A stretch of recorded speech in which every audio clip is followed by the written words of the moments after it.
दोस्तों, स्वागत है आपका मेरे YouTube चैनल इंग्लिश बाबू पर। और आज मैं फिर हाजिर हूँ आपके साथ एक नई स्टोरी लेकर। और दोस्तों, आज की जो स्टोरी है बहुत ही इंटरेस्टिंग स्टोरी है। कहानी काफ़ी मज़ेदार है, सुनकर आपको बहुत मज़ा आएगा। उसके अलावा इस स्टोरी के अंदर आपको कई सारे नए इंग्लिश के वर्ड मीनिंग सीखने को मिलेंगे, उनकी करेक्ट प्रोनाउंसिएशन के बारे में पता चलेगा, और जो इसका ग्रामर का पार्ट है हम उसे बिल्कुल डिटेल में कवर करेंगे। तो एक एक स्ट्रक्चर को आप बहुत आसानी से सीख पाएंगे। तो चलिए दोस्तों, आज की इस कहानी को हम शुरू करते हैं और सबसे पहले कहानी का टाइटल देखते हैं। कहानी का टाइटल है द कारपेंटर्स हाउस। क्या मतलब हुआ दोस्तों? यहाँ कारपेंटर के बाद एपेस्ट्रोफी एस का प्रयोग किया गया है, जिसका मतलब होता है का के की। जब आप किसी के साथ कुछ जोड़ना चाहते हैं तो एपेस्ट्रोफी एस का प्रयोग किया जाता है। और कारपेंटर का मतलब होता है बढ़ई। तो क्या मतलब हुआ? द कारपेंटर्स हाउस मतलब कि बढ़ई का घर। तो दोस्तों, ये आज की इस कहानी का टाइटल है, शीर्षक है। और अब मैं इसे पढ़ना शुरू करता हूँ। आपसे रिक्वेस्ट है आप इसे बिल्कुल ध्यान से सुने। और मेरी आपसे एक और रिक्वेस्ट है दोस्तों, जब भी आप मेरे वीडियो को देखें तो प्लीज़ आप नोटबुक भी लेकर बैठें, ताकि आप जो नए वर्ड मीनिंग है आप उसे नोट भी कर सकें। तो चलिए इसको शुरू करते हैं। Maniram an elderly carpenter was ready to retire. क्या मतलब हुआ दोस्तों? ये जो हमारा वाक्य है ये सिंपल पास्ट का वाक्य है। और आपको ये चीज़ समझनी होगी कि जब हम कोई भी ऐसा वाक्य बनाते हैं जहाँ पर किसी भी प्रकार की वर्ब का प्रयोग नहीं किया जाता है, सिर्फ नाउन या एडजेक्टिव को लेकर वाक्य बनाया जाता है, और साथ में कोई भी हेल्पिंग वर्ब का प्रयोग किया जाता है, वॉज या वर का, तो इस तरह का जो वाक्य होता है उसको सिंपल पास्ट का वाक्य कहा जाता है। तो इस लाइन का क्या मतलब हुआ? मनीराम, जो मनीराम था, एन एल्डरली कारपेंटर। एल्डरली का मतलब होता है वृद्ध या एक बूढ़ा बढ़ई। वॉज रेडी, रेडी एडजेक्टिव है जिसका मतलब तैयार। वॉज रेडी मतलब तैयार था। टू रिटायर, रिटायर का मतलब होता है सेवा से मुक्त होना, अवकाश लेना। मतलब कि ऐसी स्थिति जब व्यक्ति अपने जो भी वो कार्य कर रहा है उससे वो मुक्त हो जाए, उस काम को आगे ना करे, तो इस तरह की सिचुएशन को रिटायर कहा जाता है, जो कि एक वर्ब है। तो इस पूरी लाइन का क्या मतलब हुआ? Maniram an elderly carpenter was ready to retire. मतलब कि मनीराम एक बूढ़ा बढ़ई तैयार था, was ready to retire, retire होने के लिए मतलब सेवा से मुक्त होने के लिए। चलिए आगे देखिए। After working hard for many years he now wanted to live a relaxed life. चलिए इसको देखते हैं क्या मतलब हुआ इसका।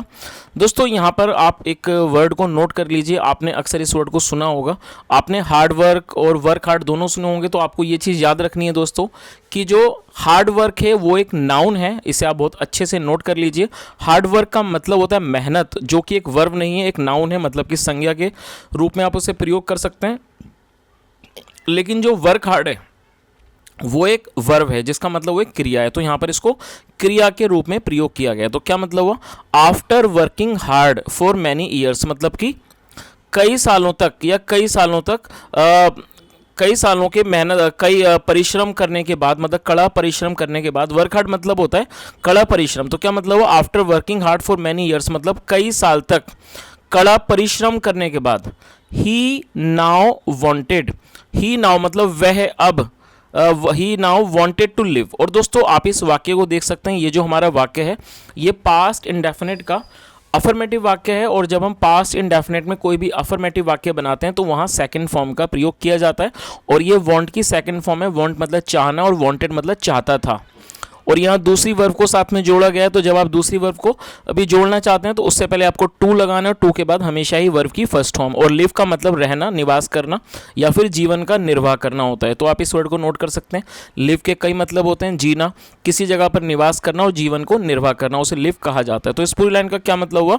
ही now wanted to live a relaxed life. Relaxed life का मतलब आनंद वाला या कह सकते हैं आराम वाला जीवन। अब वह एक आराम वाला जीवन जीना चाहता था। एंड स्पेंड टाइम, स्पेंड का मतलब होता है बिताना, और वो समय बिताना चाहता था विद हिज वाइफ, अपनी पत्नी के साथ, चिल्ड्रन बच्चों के साथ, एंड ग्रैंड चिल्ड्रन मतलब कि ग्रैंड चिल्ड्रन का मतलब होता है नाती पोते। उन्हें ग्रैंड चिल्ड्रन कहा जाता है। तो इस पूरी लाइन का क्या मतलब हुआ, आप इसे एक बार अच्छे से दोबारा से समझ लीजिए कि after working hard for so many years मतलब कि कई सालों तक कड़ा परिश्रम करने के बाद ही now wanted to live a relax life, वह अब एक आराम वाला जीवन बिताना चाहता था, and spend time with his wife, children and grand children, और वह अपना जो समय है वो अपनी पत्नी के साथ, बच्चों के साथ और जो नाती पोते हैं उनके साथ वो अपना समय बिताना चाहता था। चलिए आगे देखिए। He would miss the good money he earned each week, क्या मतलब हुआ दोस्तों? ये जो वर्ड है MISS, आप इसे नोट कर सकते हैं, ये वर्ब की फर्स्ट फॉर्म है, और मिस का मतलब होता है किसी चीज़ से चूक जाना। तो क्या मतलब हुआ? ही would miss the good money, मतलब वह जो गुड मनी मतलब जो एक अच्छे पैसे थे, जो अच्छा धन था, उससे वो चूकेगा। ही अर्नड, जो कि वो कमाता था, ईच वीक, हर हफ्ते।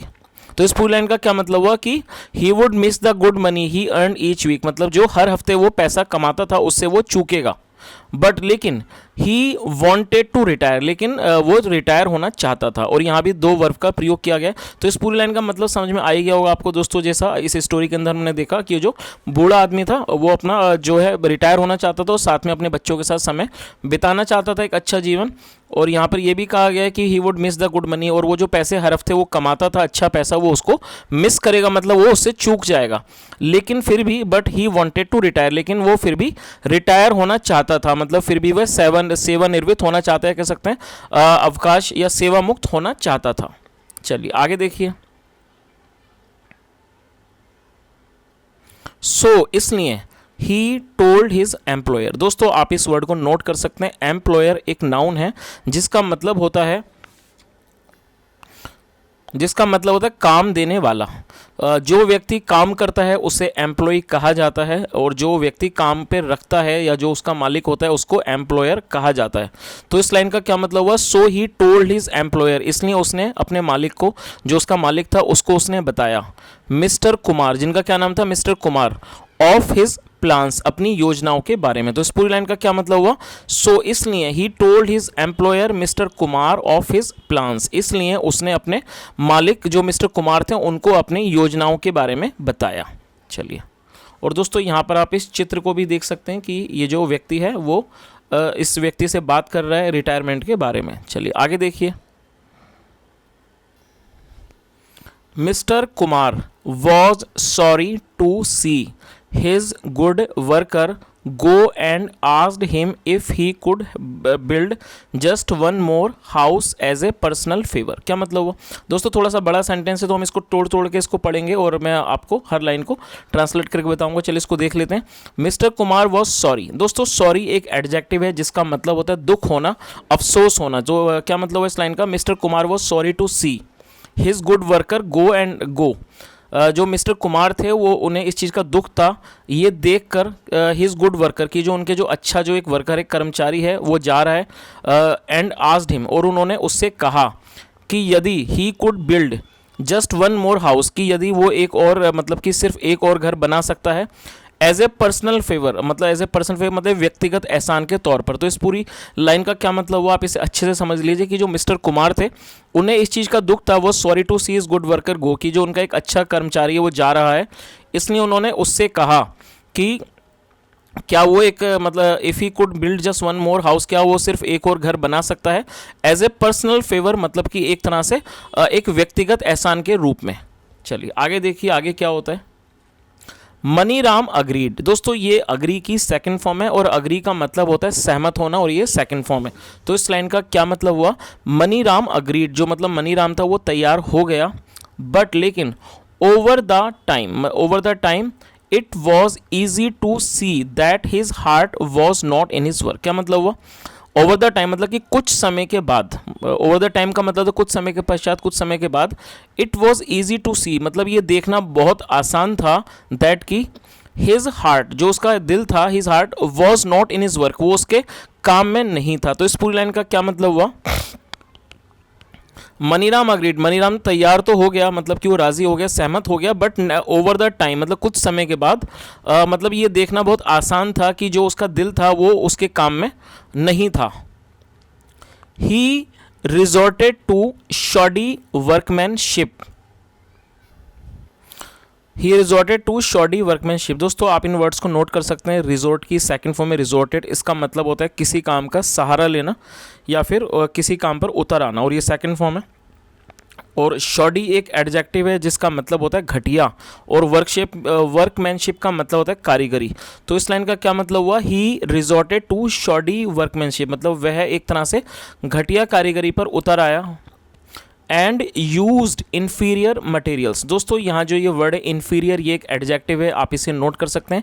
इन्फीरियर का मतलब होता है घटिया क्वालिटी का, हीन क्वालिटी का, उसे इन्फीरियर कहा जाता है।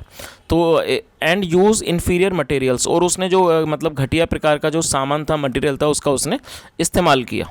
तो इस पूरी लाइन का क्या मतलब हुआ, he resorted to shoddy workmanship and used inferior materials, मतलब वह एक तरह से घटिया जो उसकी कारीगरी थी उस पर वो उतर आया। एंड यूज्ड इन्फीरियर मटेरियल, और उसने जो मतलब कि जो निम्न क्वालिटी का, मतलब घटिया स्तर का जो मटेरियल था वो उसका उसने इस्तेमाल किया।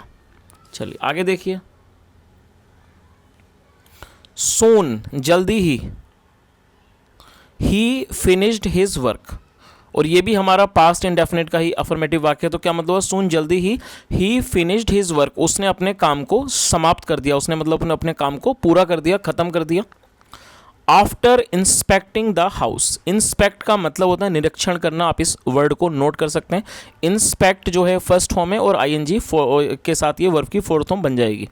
और आफ्टर और बिफोर के बाद हमेशा ही वर्ब की फोर्थ फॉर्म का प्रयोग किया जाता है। तो क्या मतलब हुआ, आफ्टर इंस्पेक्टिंग द हाउस, मतलब घर का निरीक्षण करने के बाद, mister Kumar handed the front door key to the carpenter and said. क्या मतलब है इस लाइन का, कि आफ्टर इंस्पेक्टिंग द हाउस, मतलब घर का निरीक्षण करने के बाद mister Kumar handed the front door key to the carpenter. दोस्तों आप इस वर्ड को नोट कर सकते हैं। हैंड का मतलब होता है सौंप देना, और ये सेकंड फॉर्म है। जो मिस्टर कुमार थे उन्होंने जो क्या करा, जो फ्रंट डोर की थी, मतलब सामने के दरवाजे की जो चाबी थी वो उन्होंने सौंप दी, किसे, टू द कारपेंटर, उन्होंने बढ़ई को वो चाबी सौंप दी।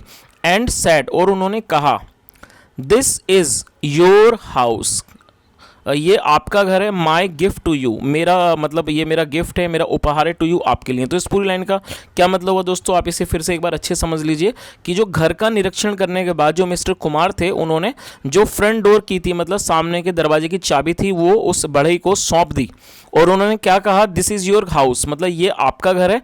माई गिफ्ट टू यू, ये मेरा उपहार है आपके लिए। चलिए आगे देखिए, आगे क्या होता है। The carpenter was shocked. दोस्तों ये भी हमारा सिंपल पास्ट का वाक्य है, और ये जो वर्ड है शॉक्ड, ये एक एडजेक्टिव है जिसका मतलब होता है हैरान होना। तो क्या मतलब हुआ, द कारपेंटर वॉज शॉक्ड, जो कारपेंटर था, बढ़ई था, वो हैरान था। चलिए देखते हैं वो क्यों हैरान था। इफ, यदि, he would have known he was building his own house. क्या मतलब हुआ, if he would have known, यदि उसे पता होता, he was building his own house, कि वह अपना खुद का घर बना रहा है, he would have done it all so much differently. तो क्या मतलब है, he would have done it, उसने ये किया होता, ऑल ये सब किया होता है, सो मच डिफरेंटली, बहुत अलग तरीके से। और जो डिफरेंटली है दोस्तों ये एक एडवर्ब है, इसका मतलब होता है अलग ढंग से, अलग तरीके से। तो इस पूरी लाइन का क्या मतलब, आप इसको एक बार अच्छे समझ लीजिए कि यदि उसको ये पता होता कि वह अपना खुद का घर बना रहा है, he would have done it all so much differently, उसने ये जो सब है वो बहुत अलग तरीके से किया होता। तो दोस्तों शायद आपको ये कहानी का जो सार है आपको अब अच्छे से समझ आ गया होगा। जैसा हमने देखा कि ये जो कारपेंटर था, जो कि बूढ़ा हो चुका था और रिटायर होना चाहता था, जब उसने अपने प्लान के बारे में अपने मालिक को बताया तो उसके मालिक ने कहा कि मतलब एज ए पर्सनल फेवर वो उनके लिए भी एक और घर बनाए, और वो राज़ी भी हो गया, लेकिन उसका दिल शायद उस काम में नहीं था और उसने ठीक से काम नहीं किया और उसने उस मकान को बना दिया। लेकिन वास्तव में वास्तविकता ये थी कि वो जो घर बना रहा था एक्चुअली में जो उनका मालिक था वो उस घर को उन्हीं को गिफ्ट के रूप में देना चाहता था। और जब उन्होंने उसको चाबी दी उस बढ़ई को, तब उसे जाके ये एहसास हुआ कि एक्चुअली में वो अपना ही घर बना रहा था। और उसने ये सोचा कि यदि इस बात का मुझे पहले से अंदाज़ा होता है, उसे पता होता, तो शायद उसने उस काम को बहुत अलग ढंग से या फिर अच्छे ढंग से उस काम को किया होता। तो दोस्तों ये कहानी थी। अब हम इस कहानी का जो मॉरल है वो भी एक बार अच्छे से देख लेते हैं। क्या मतलब वो वाइजली सेड, मतलब ये बुद्धिमानी से कहा गया है। Any work done half heartedly, दोस्तों आप इस वर्ड को नोट कर सकते हैं। हाफ हार्टेडली का मतलब होता है आधे अधूरे तौर से या फिर आधे दिल से। Will not give good results, तो पूरी इस लाइन का क्या मतलब हुआ, any work done half heartedly will not give good results, मतलब कोई भी काम जिसे किया गया है हाफ हार्टेडली मतलब आधे दिल से या फिर अधूरे मन से किया गया है, विल नॉट गिव रिजल्ट्स, वो अच्छे रिजल्ट नहीं देगा, will not give good result मतलब अच्छे परिणाम नहीं देगा। सो इसलिए पुट इन योर बेस्ट, इसलिए जो आपका जो सबसे अच्छा जो बेस्ट है वो मतलब उसमें डालो, वो करो। इन एवरीथिंग यू डू, जो भी आप करते हो, तो इस पूरी लाइन का क्या मतलब हुआ, so put in your best in everything you do, इसलिए आप जो भी करते हो उसमें आप अपना सबसे अच्छा प्रयास करो, सबसे अच्छा करो। तो दोस्तों ये इस कहानी का मॉरल था और मैं समझता हूँ कहानी आपको बहुत अच्छी लगी होगी, समझ भी आई होगी। और यदि आपको आज की कहानी अच्छी लगी और मेरा पढ़ाने का प्रयास भी आपको अच्छा लगा हो तो आपसे रिक्वेस्ट है दोस्तों, वीडियो को ज़रूर लाइक करें, शेयर करें और चैनल को भी सब्सक्राइब करें और कमेंट करके ज़रूर बताएं यदि आपका कोई भी सुझाव हो। और यहाँ तक सुनने के लिए thank you so much, have a nice day and bye.